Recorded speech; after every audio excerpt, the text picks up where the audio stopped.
अवधूत चिंतन श्री गुरुदेव दत्त श्री गुरुचरित्र अध्याय 9. या अध्यायाच्या पठण अथवा श्रवण केल्याने श्री गुरूंच्या कृपेने सर्व शुभकामना पूर्ण होतात. अध्यायाला सुरुवात करूयात. सिद्धयोगी श्री गुरुचरित्राचे महात्म्य सांगत होते. ते ऐकून नामधारकांनी त्यांना वंदन केले आणि विचारले, महाराज, श्रीपाद येथे गुरुपुरामध्ये असताना पुढे काय झाले? ती कथा मला सविस्तर सांगा. नामधारकाचा भक्तिभाव पाहून सिद्धमुनींनी श्री गुरुचरित्र सांगायला सुरुवात केली. ते म्हणाले, श्रीपाद येथे गुरुपुरामध्ये असताना एक धोबी त्यांची मनोभावे सेवा करीत असे.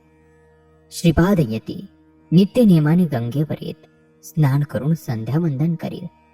त्यावेळी हा धोबी कपडे धुण्यासाठी नदीवर आलेला असे. कपडे धुवून झाले की तो श्रीपाद येतींना नमस्कार करीत असे. श्रीपाद येतींच्या त्रिकाळ स्नान संध्याच्या वेळी त्या धोब्याचे नित्य नमन घडत असे.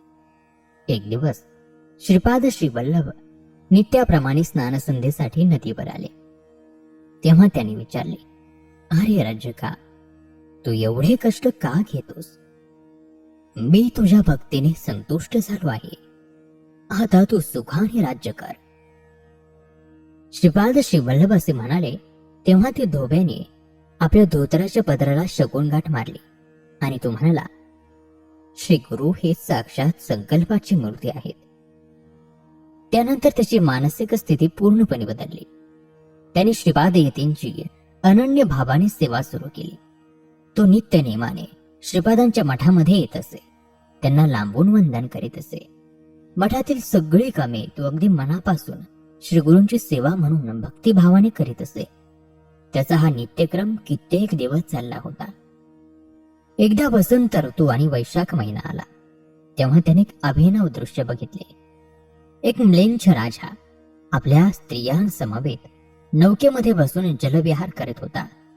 त्या राजस्त्रिया नटून थटून राज ऐश्वर्यामध्ये जलविहार करीत होत्या. त्यांच्या नौका शृंगारलेल्या होत्या. नदीच्या तीरावर राजाचे अनेक सैनिक होते. शृंगारलेले हत्ती घोडे होते. दासदासी होत्या. ते सगळे ऐश्वर्य पाहून तो धोबी अगदी भारावून गेला.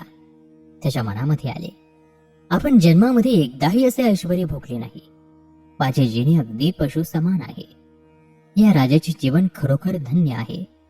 केवढे याचे हे ऐश्वर्य, हा किती सुखात आहे. याची पुण्याई केवढी असेल कुणास ठाऊक. आणि कोणत्या देवाची आराधना केली असेल. त्या देवाच्या कृपेने हे सगळे याला वैभव मिळाले. मला मात्र जन्मभर काडी मात्र सुख नाही. हे माझे कर्म एखाद्या पशुप्रमाणेच आहे. त्या धोब्याच्या मनामध्ये असे अनेक प्रश्न निर्माण झाले. श्रीगुरूंनी त्याच्या मनातील वासना ओळखली आणि त्यांनी त्याला विचारले, अरे, तू कशाचे चिंतन करत आहेस? तो म्हणाला, हा राजा हे ऐश्वर्य भोगत आहे ते त्याने केलेल्या गुरुभक्तीचे फळ असेल ना. मी मात्र अशा वैभवाचा अनुभव घेतलेला नाही. पण आता मला या सुखभोगाची काही इच्छा नाही. तुमची चरण सेवाच मला बरी वाटते. पण आपण एकदा तरी असले ऐश्वर्य भोगावे असा विचार मनामध्ये येऊन गेला. त्यावर श्रीपाद येती त्याला म्हणाले, तुझ्या ठिकाणी असलेल्या या तमवृत्तीमुळे तुला राजवैभव भोगावेसे वाटले. आता प्रथम इंद्रिय शमन करावेत, नाहीतर मन निर्मळ राहू शकत नाही. या वासना जन्मोजन्मी बाधक ठरतात.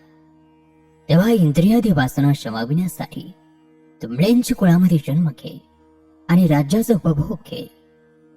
श्रीगुरु श्रीपादांनी असे सांगितले असता तो रजक म्हणाला, कृपा सागरा, माझी उपेक्षा करू नका. तुमचे चरण मला अंतरले तर मला पुनर्दर्शन द्यावे आणि तुमच्या कृपेने मला सर्व ज्ञान प्राप्त व्हावे. श्रीगुरु श्रीपाद त्याला म्हणाले, तो बेदूर नगरमध्ये जन्म घेशील त्यावेळी मी तेथे येईल आणि तुझा अंतकाळ येईल. तेव्हा तुझी आणि माझी भेट होईल. तू चिंता करू नकोस. माझ्यावर विश्वास ठेव. काही कार्यासाठी मी त्यावेळी नरसिंह सरस्वती म्हणून अवतार केला. श्रीगुरूंनी असे आश्वासन दिले तेव्हा त्या रजकाने त्यांच्या चरणांवर मस्तक ठेवले. श्रीगुरूंनी त्याला विचारले, तुला या जन्मी राज्य उपभोग घ्यायचा की पुढच्या जन्मी? श्रीगुरु श्रीपादांनी असे विचारले असता तो रजक म्हणाला, आता माझे उतार वय झाले. लहानपणी किंवा तरुणपणी राज्यभोग घेणे ठरते. ठीक आहे असे म्हणून श्रीपादांनी त्या रजकाला निरोप दिला. नंतर लवकरच रजकाला मृत्यू प्राप्त झाला. रजकाची इतकी कथा सांगून सिद्धयोगी नामधारकाला म्हणाले, त्या कथा मी तुला नंतर सांगेन. सिद्धयोगी म्हणाले, नामधारका, श्रीपाद श्रीवल्लभ कुरवपुरामध्ये राहिल्यापासून त्या स्थानाचे महात्म्य अधिकच वाढले. ते कुरवपूर भक्तांच्या सर्व इच्छा पूर्ण करणारे आहे. श्रीपाद श्रीवल्लभ काही दिवस त्या स्थानी राहिले आणि त्यानंतर पुढील कार्यासाठी अवतार घ्यायच्या दृष्टीने अश्विन वद्य द्वादशी मघा नक्षत्र सिंह राशीमध्ये चंद्र असताना निजानंदी बसून गंगेमध्ये गुप्त झाले. ते लौकिक दृष्टीने अदृश्य झाले असले तरी ते सूक्ष्म देहाने त्याच ठिकाणी आहेत. ते स्थान सोडून गेलेले नाहीत. ते निर्गुण रूपामध्ये असल्याने कुणाला दिसत नाहीत, परंतु जे निर्मळ मनाशी भक्त असतात त्यांना ते दर्शन देतात.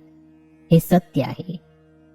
या भूमंडलावरती कुरवपूर हे अत्यंत प्रभावशाली अद्भुत असे तीर्थक्षेत्र आहे, कारण त्या ठिकाणी प्रत्यक्ष त्रयमूर्ती दत्तात्रयांचे निवासस्थान आहे, वास्तव्य आहे. आणि श्रोतो, याचबरोबर श्री गुरुचरित्रातील अध्याय 9 या ठिकाणी समाप्त होत आहे.